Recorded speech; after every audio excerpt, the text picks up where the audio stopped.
Друзья, всех приветствую на своем канале, с вами Павел Сидорик, и это канал о ремонте и отделке.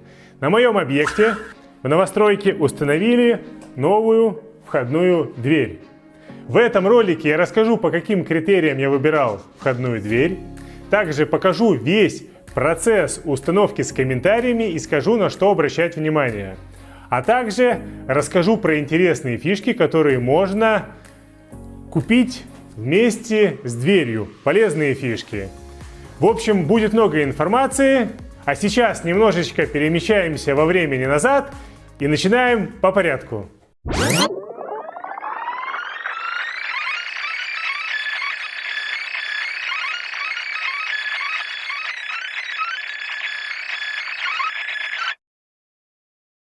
Застройщик устанавливает самую дешевую деревянную или металлическую дверь, которую в любом случае нужно менять.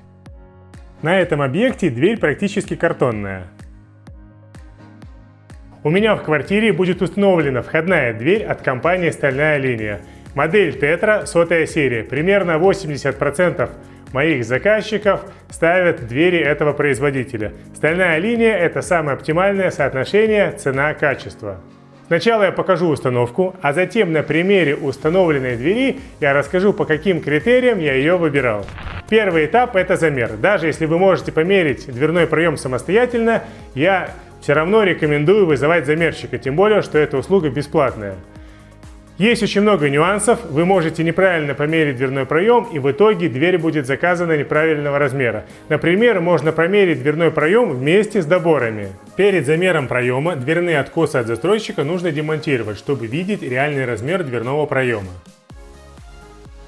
После уже можно снять точный размер проема. Проем меряется по 3 точкам по ширине на линии установки двери с точностью полсантиметра. Плоскость открывания двери наружу, поэтому по высоте проем меряется от наружной плоскости в 2 точках, чтобы соблюсти зазор между открытой дверью и полом.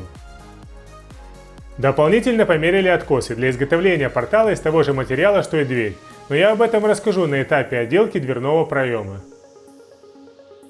Далее проем фотографируется. Установка входной двери стоит 90 белорусских рублей.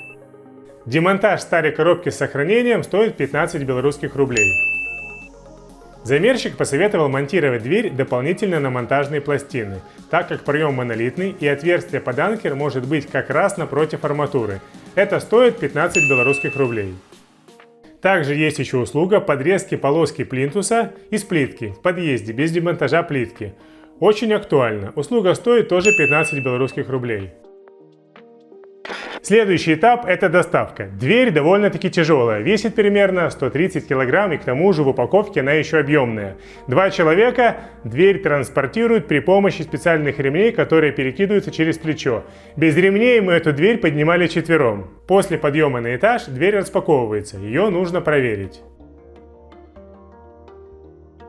Проверку внешнего вида перед установкой производит заказчик. В данном случае заказчик — это я.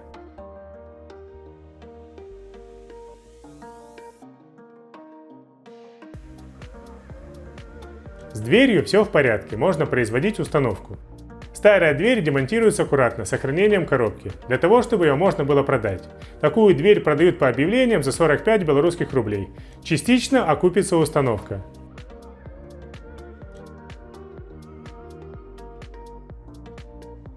Анкеры прорезаются вместе с пеной при помощи сабельной пилы.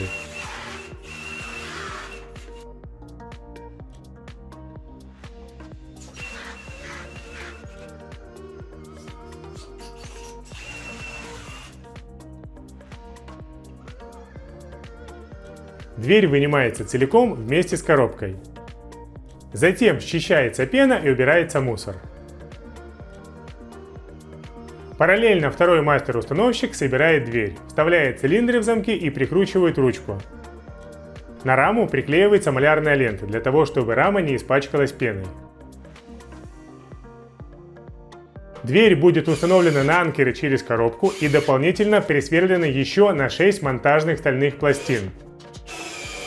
Монтажные пластины нужны для того, чтобы анкеры можно было смещать, если вдруг в раме они попадут на арматуру.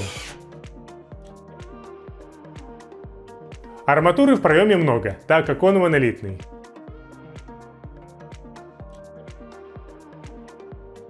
Предварительно подставляется дверь для того, чтобы разметить плитку на плинтусе, которую нужно обрезать. Можно, конечно, плитку оторвать и поставить дверь, но по опыту скажу, что чаще всего она так и остается оторванной после ремонта. Ребята приловчились отрезать плитку плинтуса болгаркой с пылесосом, без повреждения плитки пола. Болгарка просто утапливается в монолит.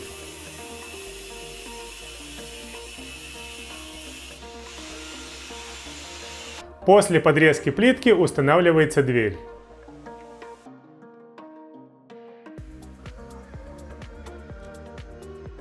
Дверь выставляется по уровню при помощи пластиковых клиньев. Клиньями регулируется наклон коробки в двух плоскостях, пока она не станет строго по уровню.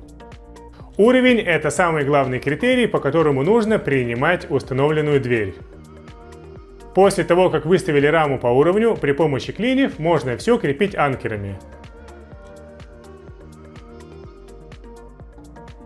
Отверстие сверлится при помощи перфоратора через монтажную пластину.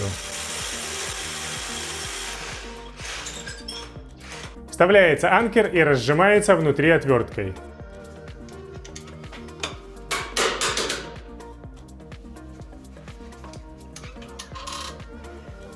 Точно так же анкер монтируется через коробку дверей. Всего дверь крепится на 12 анкеров, 6 монтируются через коробку и еще 6 держат монтажные пластины.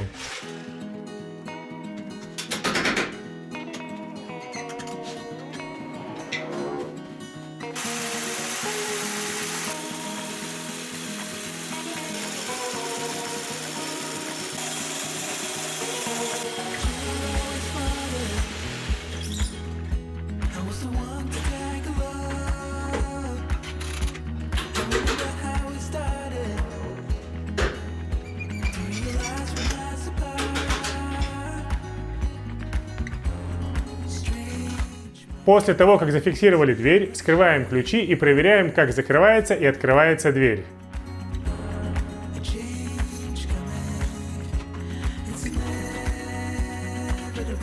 Все работает нормально. Теперь можно запенивать коробку. Процесс запенивания происходит в два этапа, для того, чтобы полностью заполнить пространство между коробкой и проемом.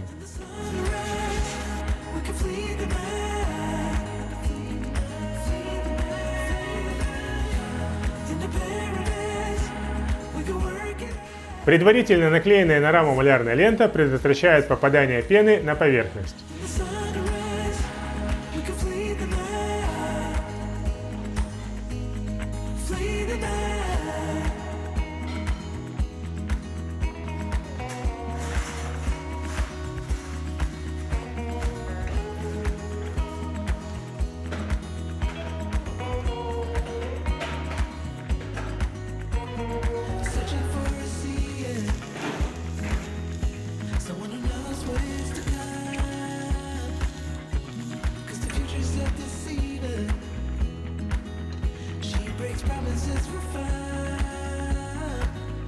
Дверь установлена. Пена будет срезаться на следующий день после установки.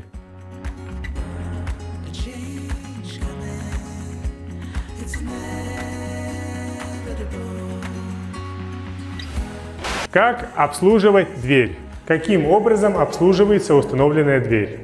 Прежде всего нужно периодически смазывать металлический язычок, потому что сам язычок металлический и здесь эксцентрик тоже металлический. Дверь закрывается, создается трение и, соответственно, он может со временем или громко закрываться, или заедать.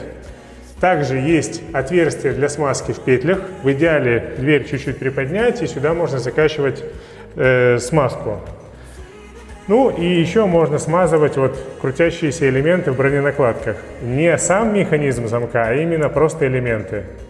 Еще один важный момент. Если вы, закрывая дверь, любите проверять, закрылась она или нет, то дверь нужно после того, как вы проверили, прижать, чтобы язычок вернулся в ответную планку. Так, в принципе, больше с дверью ничего делать не надо. Дверь красивая, и хотелось бы, чтобы до конца ремонта она оставалась в своем первозданном виде. Поэтому ее нужно заклеить. Для заклейки рекомендую использовать ленту PVH Blue Dolphin. На прошлом объекте, в хрущевке, на входной двери эта лента была приклеена примерно год, и на основании не осталось ни капельки клея. В качестве листового материала использую картонную упаковку от двери. Еще можно использовать пупырчатую пленку, которая шла вместе с дверью, но мне больше нравится картон. Дверь начинаю обклеивать с рамы. Полностью заклеиваю лентой PVH.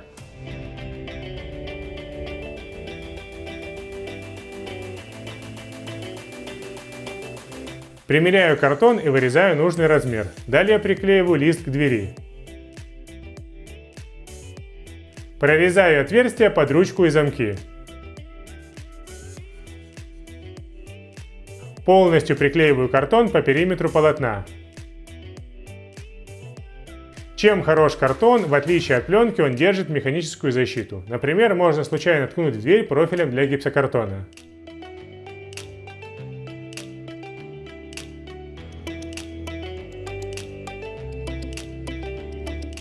Дверь теперь готова к дальнейшему ремонту.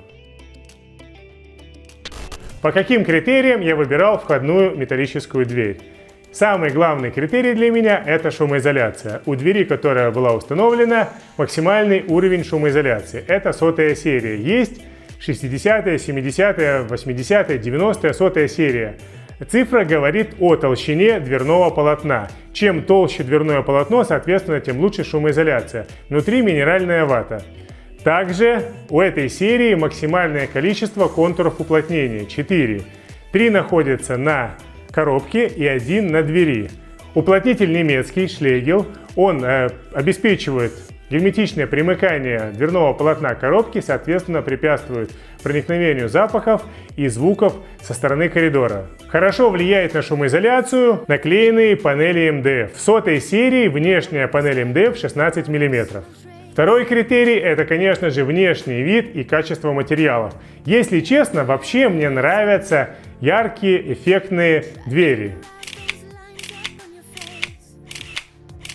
Но, к сожалению, они не всегда вписываются в дизайн подъезда и в концепцию будущего ремонта. В моем случае дизайн в подъезде подразумевает черную лицевую часть двери. Внутренняя сторона двери по своему дизайну и цвету полностью повторяет стиль межкомнатных дверей. Межкомнатные двери Порте Ричи, соответственно, входная дверь, внутренняя часть будет точно такая же. Это называется комплексное решение, когда двери межкомнатная и входная сделаны в одинаковом исполнении. Это особенно актуально, если двери стоят рядом. Третий критерий – это безопасность квартиры. Если честно, я уверен на 100%, ну, по крайней мере, у нас в Минске, что в многоквартирном доме с видеонаблюдением никто не придет взламывать дверь с автогеном или большой болгаркой, потому что сразу сбегутся все соседи и вызовут милицию. Тем не менее, дверь должна обладать всеми современными характеристиками взломостойкости. Используется сталь толщиной 1,5 мм. 4 класс взломостойкости. Вообще есть 13 классов, с 5 по 13 это банковские бронированные двери. Есть противосъемные ригели. Что это такое? Если вдруг с внешней стороны кто-то вздумает болгаркой спилить петли и снять дверь, то у него ничего не получится, потому что дверь будет держаться именно на этих ригелях. В двери 2 цилиндровых замка Кали. Посередине ночная задвижка, которая запирает дверь изнутри. На время ремонта были установлены недорогие цилиндры Vella, так как мне приходится давать ключи от квартиры различным специалистам, фактически посторонним людям.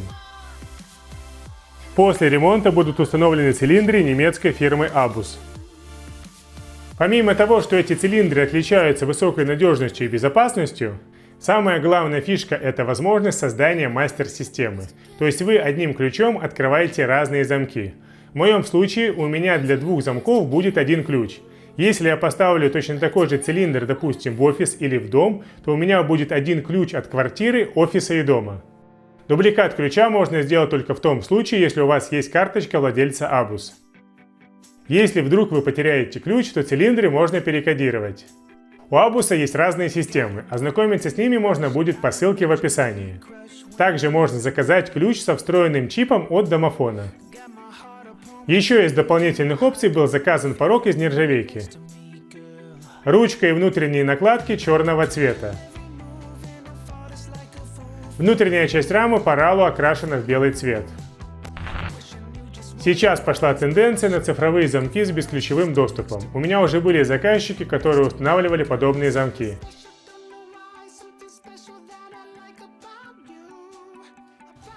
Цена такого замка, конечно, кусается, но есть более бюджетные по цене варианты.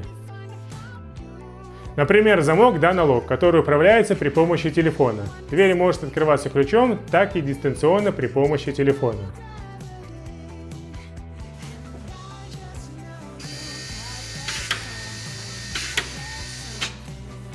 Для себя я еще не созрел на такие замки, но возможно в будущем поставлю. Стоимость материалов и работы. Вообще, все цены можно посмотреть на сайте производителя дверей. Ссылка будет в описании. Ну что, ролик подошел к концу. Если вам понравилось, то, конечно же, ставьте лайк. Подписывайтесь на канал, пишите комментарии. Обязательно нажимайте на колокольчик. Желаю всем хорошего новогоднего настроения. До новых встреч! Through the thick and thin.